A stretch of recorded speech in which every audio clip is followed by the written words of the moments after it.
Loh. Yang lainnya ilmu katon ya. Ilmu apa? Ilmu katon. Artinya apa? Artinya memang kita ini terlalu sembrono, terlalu berani untuk mengarungi sesuatu dalam keadaan kita tidak tahu ombaknya seperti apa, kita tidak tahu kedalamannya seperti apa, kita tidak tahu badainya bakal sebesar apa. Tapi kita ini bonek. Pas ya? Pas ya.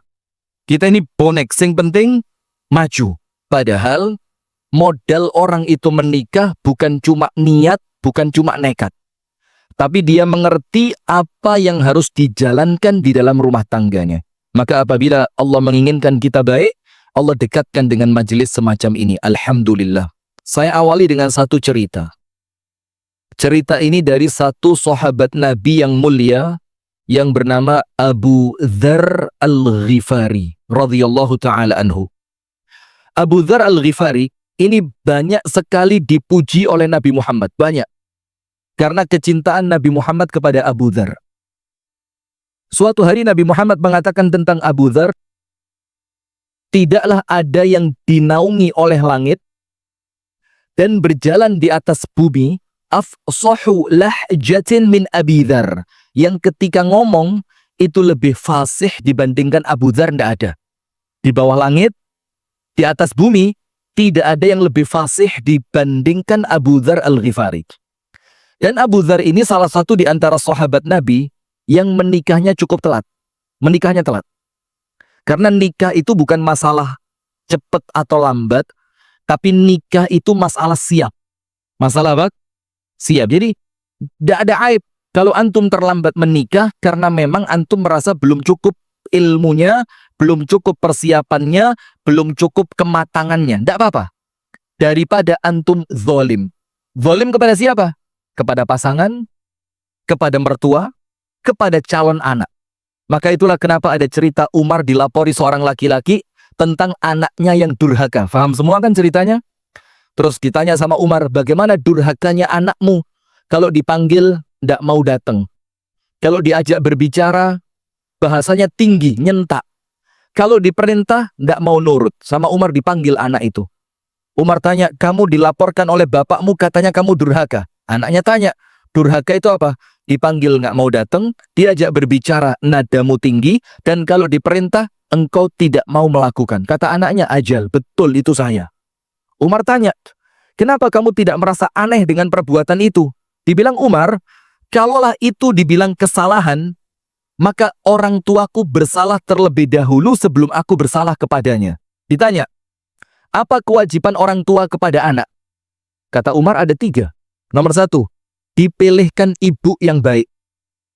Kata anak tadi, saya tidak punya ibu yang baik. Umar kaget, kok bisa anak tidak bangga dengan ibunya? Terus ditanya, waman ummuk, terus ibumu siapa? Dibilang sama anak tadi, ummi amatun saudaun fis suqi ishtaraha abi bithamanin bakhs thumma jama'aha wa waladatni. Ibuku ini budak perempuan dengan harga murah yang dibeli bapakku di pasar ketika bapakku butuh perempuan, digauli, hamil, lahir saya. Kata Umar, oh iya, pantas kamu seperti ini. Karena bapaknya tidak punya ilmu. Anaknya jadi korban. Coba kita jujur, Pak. Berapa banyak anak kita jadi korban gara-gara kita tidak ibadah? Berapa banyak anak kita jadi korban gara-gara kita tidak pernah datang ke majelis taklim? Berapa banyak anak kita jadi korban ketika kita tidak bisa baca Quran? Tapi sayangnya kita tidak merasa. Kita bilang, ya biasa, emang kenapa gitu loh. Padahal ini kesalahan besar. Yang kedua apa kata Umar? Diberi nama yang baik. Kata anak tadi, saya tidak punya nama yang baik. Umar tanya, wa masmuk, jenengmu sopo? Dibilang, ismi Ju'al, jenengku Ju'al. Ju'al itu kalau bahasa Surabaya kecoa. Namanya anaknya siapa? Kecoa. Dan antum buka dalam kitab Ar-Rahiqul Makhtum, sejarah Nabi. Kenapa orang Arab itu ngasih nama anak-anaknya dengan nama binatang? Punya enggak teman Arab namanya Namir? Namanya Asad? Punya? Orang-orang Arab. Nama itu kan nama-nama binatang. Karena dalam sejarah orang Arab memberi nama anaknya untuk musuhnya. Jadi dia ngasih nama anaknya untuk siapa? Untuk musuhnya. Jadi kesannya ini anakku nanti yang akan membalaskan dendamku kepada musuhku. Maka dikasih nama yang menyeramkan. Mungkin bapak ini musuhnya wedi kecoa. Akhirnya anaknya dikasih nama kecoa. Kata Umar, ya sudah bas, ente dua tidak dapat. Orang tuamu zalim. Yang ketiga apa? An yu'allimahul kitab wa sunnah. Diurui Quran dan sunnah. Diajari Islam, diajari ibadah, diajari sing genah. Kata anak tadi, abi masyghulun fis suq bi tijaratihi. Ndak bisa, bapakku sibuk meeting, bapakku sibuk teken MOU, bapakku sibuk nontrol proyek. Sampai ndak pernah ngajarin saya. Hati-hati loh, Pak. Antum buka di buku pendidikan anak. Yang wajib ngajarin anak itu bukan guru tapi orang tua. Hati-hati. Itu kewajibannya siapa? Orang tua. Nah, sudah kata Umar, ya sudah. Kalau kamu yang tiga ini tidak dapat, ibumu tidak baik, namamu tidak baik, bapakmu tidak ngajarin kamu tentang Islam. Maka kata Umar apa? Berarti kamu ini korban dari kebodohan bapakmu. Ganti bapaknya dipanggil, antum tahu diapain? Dicambuk sama Umar 8 kali cambukan. Gara-gara kebodohanmu, kamu menjadikan anakmu sebagai korban. Nah, ini ceritanya di zaman Umar. Di zaman Masjid Al-Ikhlas, ada apa enggak cerita begini? Jujur aja, enggak apa-apa. Enggak ada. Wah, Pak. Nah, repotnya di situ. Ada satu lagi cerita di zaman tabi'in. Di zaman apa? Tabi'in. Ada seorang bapak masuk ke rumahnya anaknya. Karena dia perpegangan dengan dalil anta wa maluka li abika. Kamu dan semua bondomu punya bapakmu. Maka antum kalau belajar ilmu fikih, dalam fikih itu kalau ada bapak membunuh anak, tidak dikisos. Mau dicoba? Ruwet ini ya. Tidak dikisos. Kenapa? Karena memang itu ada kepemilikan bapak di sana. Cukup di penjara. Nah sudah, maka bapak ini ngerti, oh ini rumah anakku berarti rumahku. Dia masuk ke rumah anaknya, tung. Wah, anaknya kaget, diuncali pakai batu besar. Pas kena di kepala bapaknya, gocer. Dalam keadaan penuh dengan darah, itu bapak lari ke mahkamah, ke pengadilan. Dilaporkan itu anak oleh bapaknya kepada qadhi. Dibilang, ma balud dam alladhi yajri fi wajhik. Ini urusan apa darahmu ini keluar? Kemudian bapaknya bilang, Romani waladi bil hajari hina dakhaltu baitah. Anakku muncali sirahku dengan batu ketika saya masuk ke rumahnya. Kata qadhinya, ayo pasukan seret anaknya ke sini, seret anaknya ke pengadilan. Ketika anaknya datang, antum tahu yang pertama kali ditanyakan oleh qadhinya apa? Ditanya oleh hakimnya apa? Kenapa kok sampai bapaknya berdarah? Enggak. Pertanyaannya apa? A'allamaka abuka alkitaba was sunnah? Apakah kamu pernah diajari Quran dan sunnah oleh bapakmu? Pernah enggak diajari Quran sunnah sama bapakmu? Anak tadi bilang, la walau harfan. Satu huruf pun tidak. Kata hakimnya apa? Ya sudah, anaknya boleh pulang. Terus bapaknya ngamuk. Lu ya apa hakim? Gocer lu ini. Apa urusannya ini? Kata hakimnya apa? Dhannaka thawran fadharaba ra'sak. Tadi waktu kamu masuk ke rumah anakmu, kamu sama anakmu dikira banteng. Maka kamu dilempari pakai batu. Anakmu ndak salah gara-gara kamu ndak pernah ngajarin dia. Coba kejadian ndak itu di rumah tangga kita? Anak kita teriak. Anak kita di waktu sholat, wangel jak-jakane sholat. Istri kita ketika diingatkan untuk berpakaian yang rapi, susah. Ketika diajak untuk bagaimana caranya keluar rumah tanpa parfum, susah. Ketika diajak kalau keluar ndak usah menor-menor, susah. Kenapa? Diawali dari rumah tangga yang tidak dibangun di atas ilmu. Hati-hati. Nah, ceritanya begini. Ketika Abu Dzar Al-Ghifari mau menikah, telat, nikahnya telat. Apa yang terjadi? Maka Abu Dzar itu mengumpulkan teman-teman di rumahnya. Terus Abu Dzar mengatakan, uriduz zawaj. Wahai konco-konco. Surabaya panggilannya Cak gitu ya. Cak. Jangan diganti O, Cak. Cak. Ini konco-konco, saya mau nikah, kata Abu Dzar. Fabhathuli an dzati din. Carikan saya perempuan model sakarepmu. Sing penting ngerti agomo. Lihat Pak, sekelas Abu Dzar. masih merasa penting untuk mencari istri yang ngerti agama. Sekelas siapa ini? Abu Dzar. Karena Abu Dzar ngerti kehidupan rumah tangga itu tidak seindah bayangan drama Korea. Ibu-ibu, Bu, nonton drakor. Tobat. Bu, apa istilahnya drakor itu apa? Enggak, yang biasa episode pertama itu ada bahasanya itu apa? Jangan pura-pura enggak tahu loh, Ustaz. Enggak tahu ya.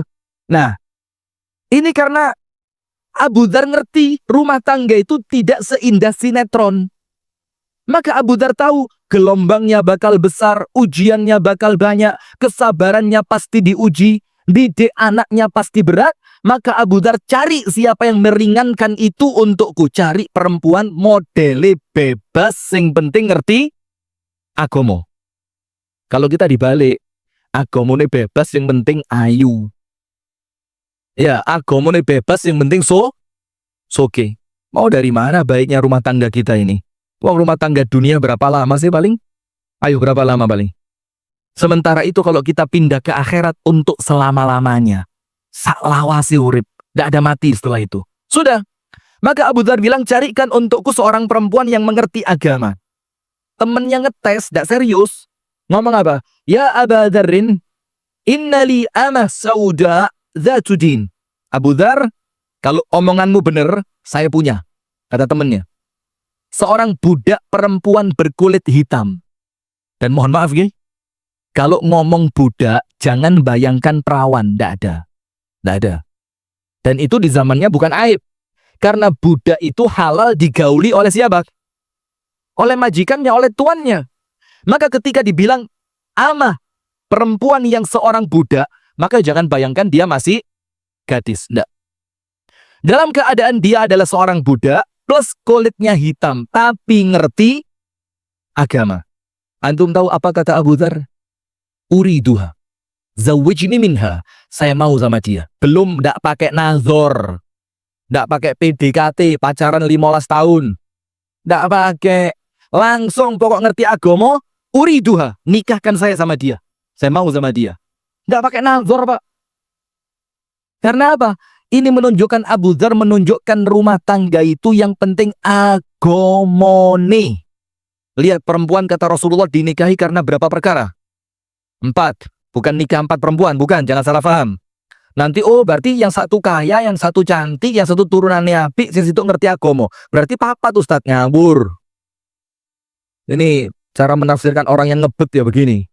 Kata Rasulullah yang pertama, li jamaliha, karena ayune. Karena masih melarat, sing penting ayu, melaratnya termaafkan. Nomor 2, lima liha, karena kekayaannya.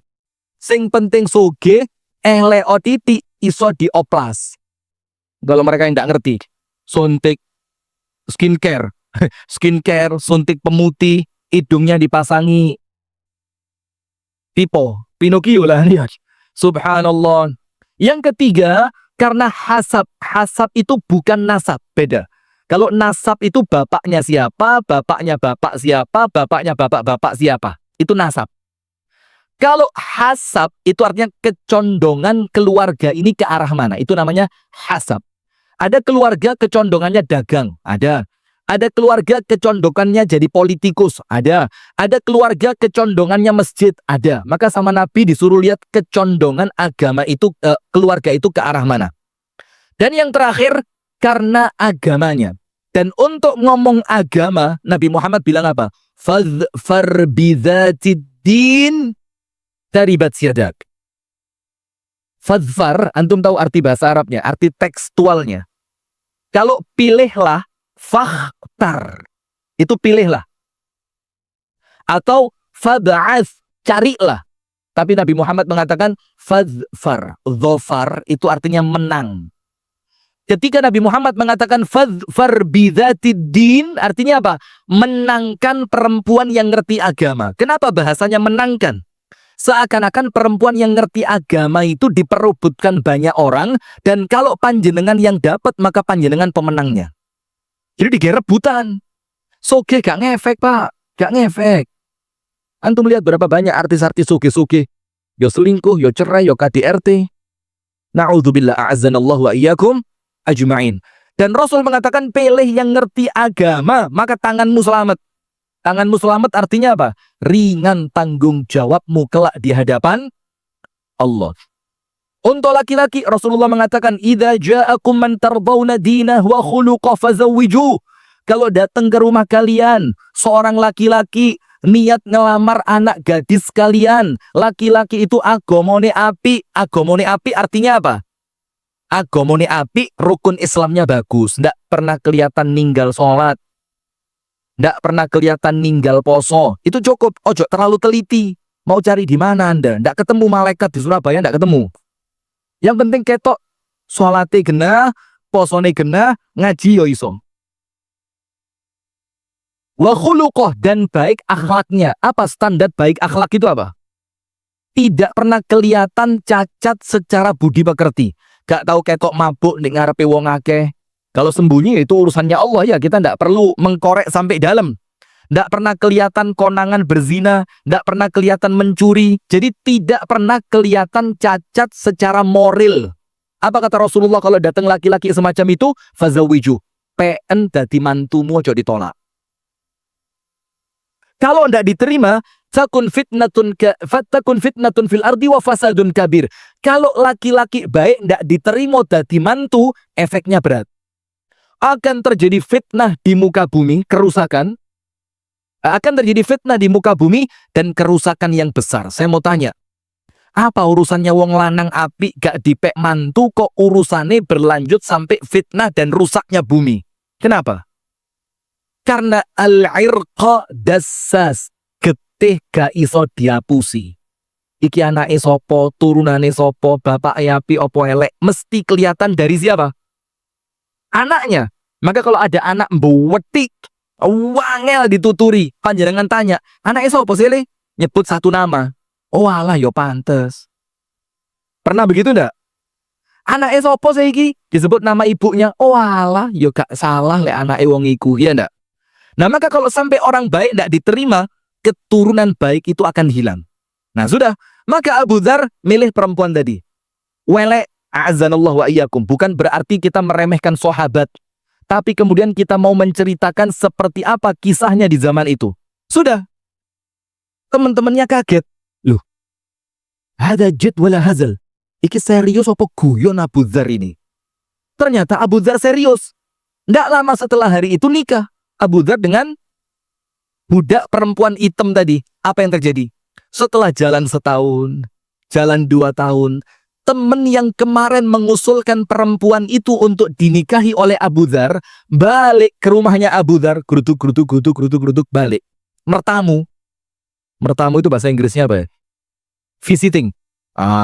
Your English is bad, my English is great. Kampung Inggris ini. Nah sudah, datang teman-temannya, tanya sama Abu Dzar, basa-basi bagaimana kabarmu, bagaimana istrimu, bagaimana anakmu, segala macam.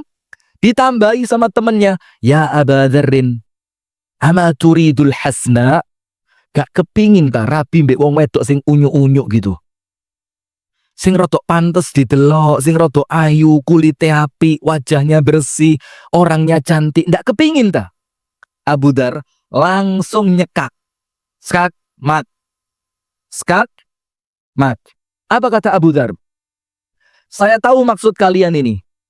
Kalian mencela istri saya karena paras wajah dan tubuhnya. Terus Abu Dzar bilang apa? Hiyallati tuqidhuni idza nimt. Kamu tahu siapa istri saya itu, kata Abu Dzar? Jangan lihat wajahnya, tapi lihat sifatnya. Dia itu perempuan yang membangunkan aku ketika aku telat untuk sholat tahajud. Nomor 1. Hiyallati tuqidhuni idza nimt. Dia yang membangunkan saya untuk sholat malam ketika saya ketiduran. Yang bangunin siapa? Istrinya. Panjenengan dibangunin siapa? Alarm muni di snooze, mundur 15 menit sampai adzan subuh ya.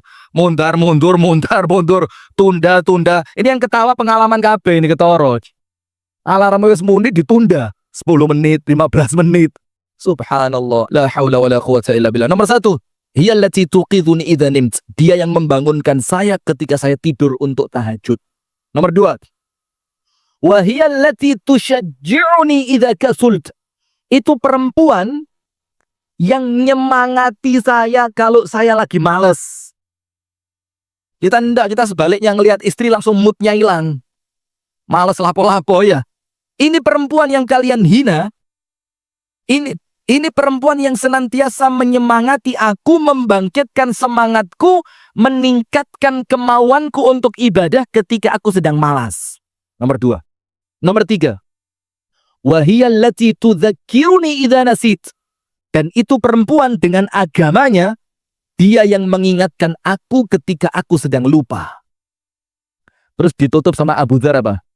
Wa idza ra'aitumuha hina adkhalaha Allahu al-jannata la nadimtum annakum ma akhadtumuha. Kata Abu Dzar, saya tahu ini.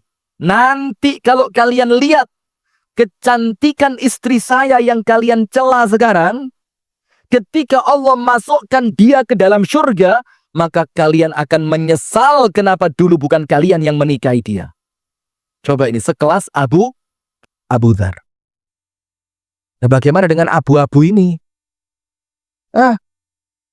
Itu nomor 1. Itu kisahnya siapa? Abu Dzar. Antum tahu Imam Ahmad bin Hanbal? Abu Abdillah Ahmad ibnu Hanbal rahimahullahu ta'ala, nikahnya umur 50. Tidak pakai ditanya kapan nikah. Tidak pakai. Dan kalaupun ditanya mungkin Imam Ahmad gak baperan ya. Umur 50 baru nikah. Orang tuanya sudah meninggal. Abahnya meninggal, umiknya meninggal. Maka datang ke bibiknya. Terus Imam Ahmad ini ngomong sama bibiknya. Ya khala uriduz zawaj. Wahai bibikku, saya mulai tertarik nikah. Coba carikan untuk saya. Berangkat bibiknya ke rumah salah satu orang. Yang di dalam rumah itu ada 2 gadis perempuan. Di rumah tadi ada 2. Ketika bibiknya masuk, ditanya sama Ahlul Bait, "Madza turidin?" Apa yang kamu inginkan? Dibilang apa? "Akhtub li ibni akhi Ahmad ibni Hanbal." Saya melamarkan untuk ponakan saya yang namanya Ahmad bin Hanbal. Saya mau lihat 2 putri kamu. Namanya dilamar Imam Ahmad. Dan Imam Ahmad ketika mau nikah sudah menjadi ulama yang terkemuka di zamannya. Maka pintu manapun yang diketuk tidak akan ditolak. Itu loh Pak, lek terapi Pak. Sing pantes, sing keren, ojo rapi ndingkluk. Mau ngapain? Ngapain ya? Ndak jadi wis Pak, pulang saja. Lah lemes. Ini antum yang yakin pintu manapun antum ketuk antum tidak akan ditolak. Kenapa? Kualitas diri, sing pantes, sing dewasa, sing keren, yang punya prestasi. Saya gelembos sih. Iya, umur 17 tahun tidak bisa apa-apa di tempat kita ini. Dalam keadaan 17 tahun di zaman Nabi, panglima perang. Siapa namanya? Usamah bin Zaid. Subhanallah. Sudah. Maka keluar 2 perempuan tadi. Karena mau ditunjukkan kepada siapa? Kepada bibiknya Imam Ahmad bin Hanbal. Siapa tahu salah satunya dipilih. Sudah, dilihat yang satu cantik, jelita, gak nyacat blas. Kalau bahasa orang Surabaya, nyacat kualat.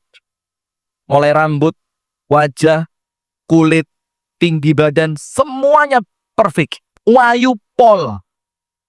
Tapi agamanya kurang. Nomor 2. Biasa banget. Kalau tidak boleh dibilang jelek. Biasa banget. Tapi agamanya cakep. Sudah? Pulang bibiknya Imam Ahmad, ketemu sama Imam Ahmad. Ya Ahmad ibn Hanbal, wahai ponaanku Ahmad bin Hanbal, ada 2 di rumah tadi, tak cerita nih. Nomor 1, wayu pol. Kalau kita Pak krungu Pak, yo sikuai. Lo nomor 2 durung krungu, sikuai, gak usah kakean. Nomor 1 apa? Cantik jelita, top. Diceritakan, tapi indaha naqisun fid din, tapi dia itu agamanya kurang. Nomor 2, diceritain hidungnya, kulitnya jelek Ahmad yang nomor 2. Tapi zatudin, agamane apik. Apa kata Imam Ahmad? Idza tazawwajtu li hawaya, kalau saya nikah untuk nafsu saya pilih yang nomor 1. Ayo, ini kita koreksi diri masing-masing. Anda nikah untuk nafsu atau untuk yang lain? Kalau saya nikah untuk nafsu saya pilih yang nomor 1. Cantik jelita, agama urusan buri. Gak jilbaban masuk, tak jilbabi kok mari rabi. Iya lek sampai di kafani gak jilbaban ya apa? Nomor 1, kata Imam Ahmad, kalau saya nikah untuk nafsu, saya pilih nomor 1. Wa idza tazawwajtu li rabbi wa li akhirati wa li dini fakhtartu tsaniyah. Tapi kalau saya nikah untuk Allah, saya nikah untuk akhirat, wa tazawwajtu lidini, untuk agamaku, fakhtartu tsaniyah. Saya pilih yang kedua. Dan antum tahu yang dipilih yang mana? Yang kedua. Nomor 2. Wajah biasa tapi agamanya cakep. Coba perempuan sekarang. Subhanallah. Nah, saudara, setelah kisah itu apa yang terjadi? Ketika istrinya itu wafat, namanya Ummu Saleh. Ketika istrinya itu wafat, Imam Ahmad Ritha itu menceritakan kebaikan istrinya di hadapan orang-orang yang takziah. Apa kata Imam Ahmad? Aishtu 20 sana ma'a Ummi Saleh fama ikhtalaftu ma'aha walau kalimah. Saya hidup sama perempuan ini 20 tahun, kata Imam Ahmad. Fama ikhtalaftu ma'aha walau kalimah. Tidak pernah membantah saya walaupun dengan satu kata. Walaupun dengan berapa? Satu kata. Sekarang kalau istri kita kakean protes, ojo ngamuk, muhasabah, kita nikahnya untuk siapa kok sampai milih orang seperti itu? Ketika istri itu kemudian protes, nuntut, minta ini, minta itu, ganggu ini, ganggu itu, jangan gampang ngamuk. Coba muhasabah. Kenapa kok sampai muncul perempuan seperti itu di rumah kita? Yang milih siapa? Ayo jawaban, Mbak. Siapa yang milih dulu? Ustaz kebablasan. Selawas ceramai ket saiki.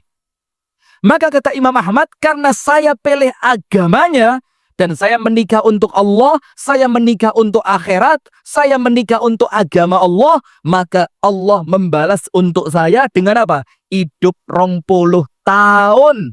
Belas tidak pernah bantah. Subhanallah. Itulah istri yang nolong kita untuk perkara akhirat. Nah, maka ada satu hadis yang sahih dalam kitab As-Sahih Al-Jami'. Rasulullah sallallahu alaihi wasallam bersabda, qala Rasulullah sallallahu alaihi wasallam, liyattakhidh ahadukum qalban syakira. Hendaknya setiap kalian memiliki qalban syakiran, hati yang gampang bersyukur. Hati yang gampang bersyukur itu apa? Oleh titik syukure gede.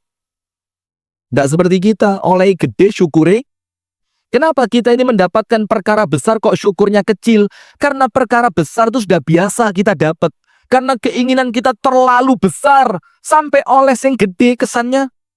Jadi sing tak jaluk sakmene. Jadi syukurnya kurang.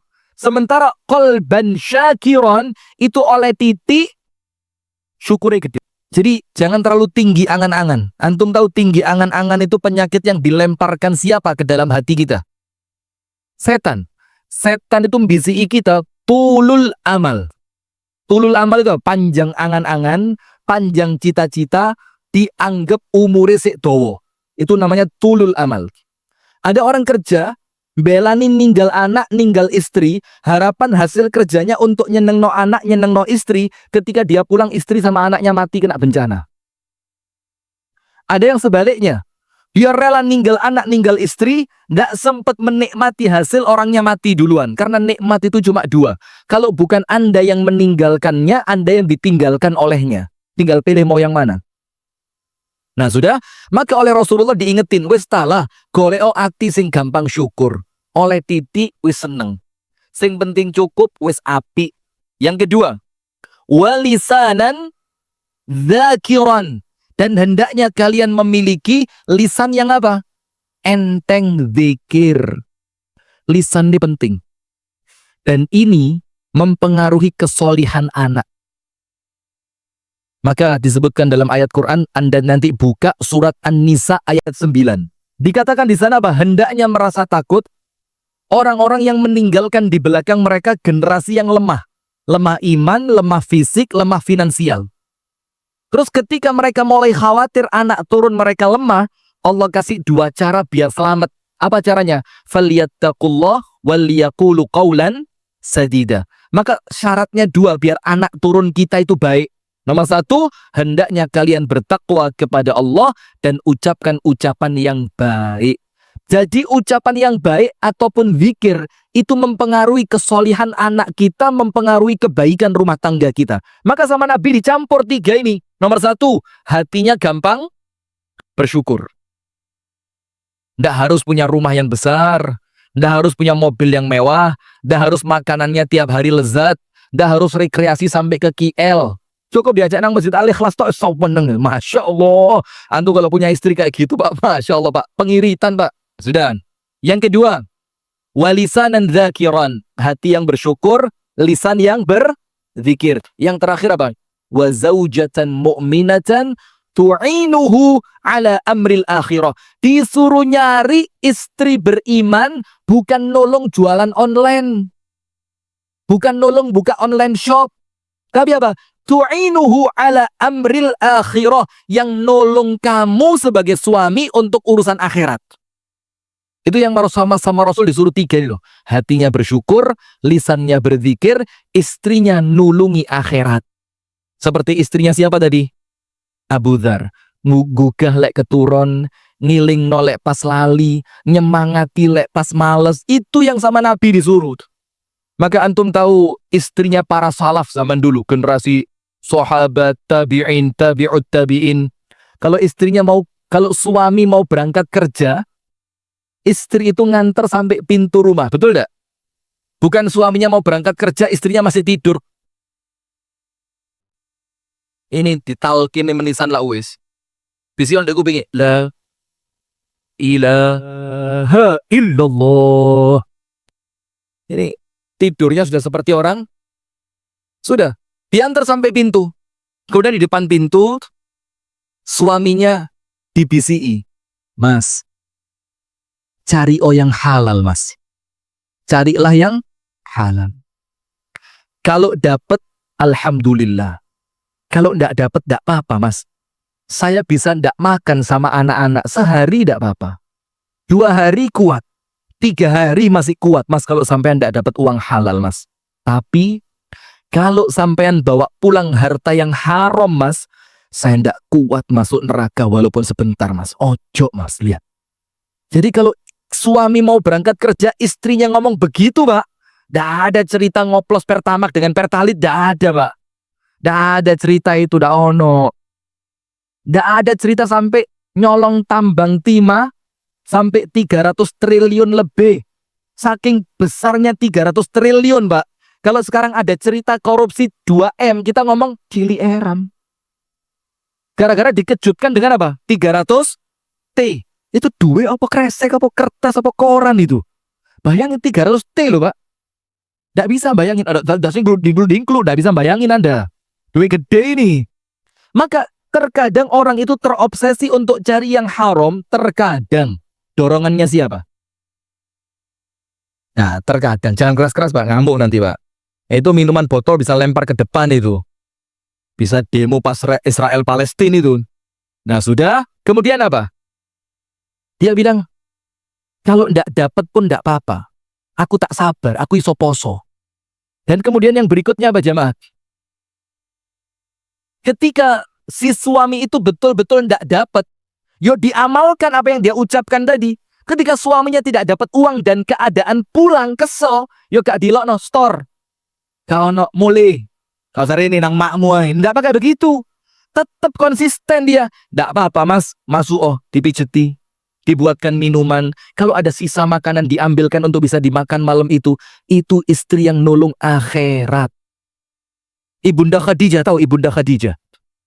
Ibunda Khadijah itu ketika dinikahi oleh Nabi Muhammad, itu sempat, a'azanallahu wa iyyakum, ini bukan dalam rangka menghina ya, itu sempat dipakai rebutan oleh pembesar Quraisy. Karena Ibunda Khadijah itu betul umurnya 40, cantiknya Masya Allah, akhlaknya Masya Allah, kewibawaannya Masya Allah, dan uangnya Masya Allah. Lengkap, mau cari apa lagi?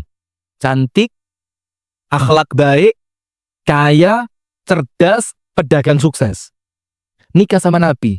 Setelah nikah sama Nabi, berhenti dagangnya. Antum cek dalam kitab sejarah manapun. Tidak ada Ibunda Khadijah melanjutkan perdagangan setelah dinikahi Nabi, tidak ada. Tidak ada. Apa yang dilakukan? Mengabdi untuk suami. Sampai ketika Ibunda Khadijah meninggal, hartanya habis. Antum tahu harta itu habisnya kemana? Untuk dakwahnya Nabi. Subhanallah. Ilmu. Masuk surga bareng-bareng itu ketika ketemu pasangan yang model begini. Bukan pasangan yang apa tadi namanya tadi yang lagi rame itu? Velocity. Ini narik nang rokok kayak Velocity ini. Lawang suami kerja, istri ngarepe TikTok. Yes. Apa? Ini perasaan tak ajak nang barongan kok kesambet jin. Ini jin masuk lewat mana? Di ruqyah malah gak mempan. Antum mau berharap apa dari istri yang model begitu? Nah, sudah sekarang antum buka ayatnya. Antum buka dalam Al-Quran surah Ar-Ra'du ayat 20-24. Surat apa? Ar-Ra'du 20-24. Itu aja yang kita bahas malam ini. Kalau Anda mau tambah, Anda tambahi surat At-Tur. Surat apa? At-Tur. Mulai ayat 16-24. 16-24 itu role model keluarga muslim ideal sedunia, sesurga. Ar-Ra'du 20-24. Saya baca cepat. Alladzina yufuna bi'ahdillahi wa la yanqudhuna al-mitsaq. Yaitu orang-orang yang menepati janjinya kepada Allah. Apa janji kita kepada Allah, apa? Ibadah kepada Allah dan tidak menyekutukan Allah dengan sesuatu apapun. Wa la yanqudhuna al-mitsaq. Dan mereka tidak mengingkari janji. Hati-hati, Pak. Janji itu, Pak, ini pertaruhan antara mukmin atau munafik. Dan hati-hati loh ya, munafik itu bukan ringan. Munafik itu tidak ringan. Cirinya orang munafik salah satunya apa? Wa idza wa'ada akhlafa. Kalau berjanji diingkari. Wa idza u'tumina khan. Kalau dikasih amanah khianat. Sementara orang-orang yang iman, yang orientasi rumah tangganya adalah surga, nomor satu, nurut kepada Allah karena kita telah berikrar asyhadu alla ilaha illallah. Yang kedua, tidak pernah mengingkari janji. Meni. Berangkat. Jam 6. Sekarang antum lihat undangan pengantin. Undangan jam 9, mulai jam berapa? Antara yang ngundang sama yang diundang sama-sama ngertinya.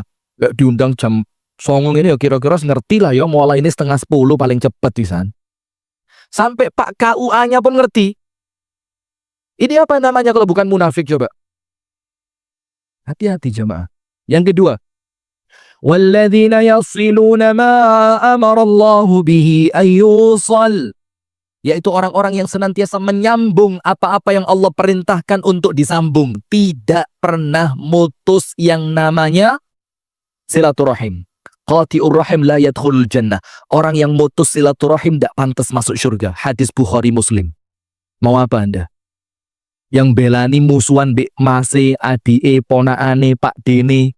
Mau masuk surga lewat pintu yang mana Anda? Sampai Abu Hurairah itu pernah ngusir jamaah pengajian gara-gara dapat laporan orang yang satu itu bermusuhan dengan pamannya dan belum baik-baikan. Sama Abu Hurairah diusir. Apa kata Abu Hurairah? Saya tidak mau rahmatnya Allah ke majelis ini tertutup gara-gara kamu. Pergi kamu dari majelis saya. Nomor dua, senantiasa menyambung tali apa? Silaturahim. Wa yakhshawna rabbahum wa yakhafuna su'al hisab. Takut kepada Allah, tidak macam-macam, Pak. Wedi sama Allah, merasa diawasi oleh Allah, merasa bahwa dia bakal dihisab oleh Allah. Walladzina sabaru ibtigha'a wajhi rabbihim, yaitu orang yang senantiasa sabar dalam mencari ridhonya Allah. Sabar cari ridhonya Allah. Bengi ngantuk, sabar dia bangun. Karena dengan bangun malam ridhonya Allah saya dapat. Kepingin medit, tapi dia sabar. Uang harus keluar untuk Palestina. Karena apa? Mengharapkan ridho dari Allah. Kemudian وأقاموا الصلاة وأنفقوا مما رزقناهم سرا وعلانية. Salatnya apik, sedekahi kenceng. Kemudian وَيَدْرَؤُونَ بِالْحَسَنَةِ السَّيِّئَةِ. Kalau ada yang jelek dibalas dengan baik. Tonggone ngantem omahe gawe kerikil, dibalas omahe tonggone dikirimi parcel. Bisa? Memang surga itu ndak murah, ndak iso mlebu surga cekakak cekiki, ngopa ngopi, cangkrak cangkruk. Ndak bisa. Nomor 1, menjalankan apa yang telah dia janjikan kepada Allah dan dia tidak mengingkari janji. Nomor 2, menyambung tali silaturahim. Nomor 3, takut kepada Allah. Nomor 4, mengkhawatirkan beratnya hisab. Nomor 5, sabar dalam mencari keridhaan Allah. Nomor 6, mendirikan sholat. Nomor 7, menyedekahkan sebagian apa yang Allah berikan. Dan yang ke-8, membalas keburukan dengan kebaikan. Terakhir apa? Ulaika lahum uqbaddar. Mereka itulah yang dapat balasan negeri yang baik, rumah yang baik. Apa itu? Jannatu adnin yadkhulunaha wa man salaha min abaihim wa azwajihim wa dzurriyyatihim. Mereka Allah masukkan ke dalam surga bareng siapa? Bareng bapaknya, bareng istrinya, bareng suaminya, bareng anak-anaknya. Allah masukkan surga bareng kabeh. Ar-Ra'd berapa? 20 sampai 24. Allah masukkan mereka ke surga. Bapaknya ikut masuk, otomatis ibunya. Istrinya ikut masuk, otomatis suaminya. Anak-anaknya ikut masuk. Wal malaikatu yadkhuluna alaihim min kulli bab. Dan malaikat tidak berhenti masuk ke pintu surganya mereka. Mengucapkan apa? Salamun alaikum bima sabartum fa ni'ma uqbaddar. Malaikatnya bilang, Mas, selamat ya atas kesabaranmu waktu di dunia. Sabar dalam menjalankan aturan Allah. Itu kalau kita pengen masuk bersamamu masuk ke dalam surga. Ojo salah milih pasangan. Kalau panjenengan mau mantu, cari mantu sing agamane apik, Pak. Sugih gak mesti mulyane anak panjenengan, gak mesti. Dapat mantu kaya belum tentu memuliakan anak Anda, belum tentu. Nah, itu makanya jemaah sekalian, Anda buka nanti di rumah, tambah 1 surat At-Tur. Surat apa? At-Tur ayat 16 sampai 24. Supaya kita insya Allah masukkan ke dalam surga bareng dengan semua keluarga kita. Allahumma amin.